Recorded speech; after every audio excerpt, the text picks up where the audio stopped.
Hi hello అండి, అందరికీ నమస్కారం. ఈరోజు మనం నిల్వ ఉసిరికాయ పచ్చడి విధానం గురించి తెలుసుకుందాం. ముందుగా మనము ఉసిరికాయలు తీసుకొని కడిగి పక్కన పెట్టుకోవాలి. ఆ తర్వాత స్టవ్ ఆన్ చేసుకొని ఒక గిన్నె పెట్టి అందులో మనం ఎన్ని ఉసిరికాయలు తీసుకున్నామో దానికి తగ్గట్టుగా నూనె పోసుకొని ఉసిరికాయలను బాగా కలుపుకుంటూ ఉడకనివ్వాలి.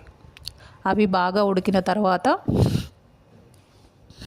కొద్దిసేపు చల్లార్చి పెట్టుకోవాలి. ఆ తర్వాత ఇంకో గిన్నె తీసుకొని ఉసిరికాయలను తగ్గట్టుగా పచ్చిమిర్చి తీసుకొని కొంచెం నూనె వేసి అవి వేయించాలి. ఆ తర్వాత అవి మిక్సీలో వేసి గ్రైండ్ చేసుకొని పక్కకు పెట్టుకోవాలి. ఆ తర్వాత మరో గిన్నె తీసుకొని అందులో నూనె, వెల్లుల్లి పేస్టు, కరివేపాకులు, జీలకర్ర మెంతుల పొడి, రుచికి తగ్గట్టుగా ఉప్పు వేసుకొని ముందుగా వేయించి పెట్టుకున్న ఉసిరికాయల్లోని గ్రైండ్ చేసుకున్న పచ్చిమిర్చి పేస్టును కలపాలి. ఆ తర్వాత మనం రెడీ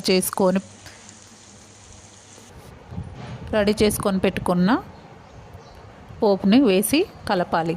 అంతే అండి, నిల్వ ఉసిరికాయ పచ్చడి రెడీ. Thank you.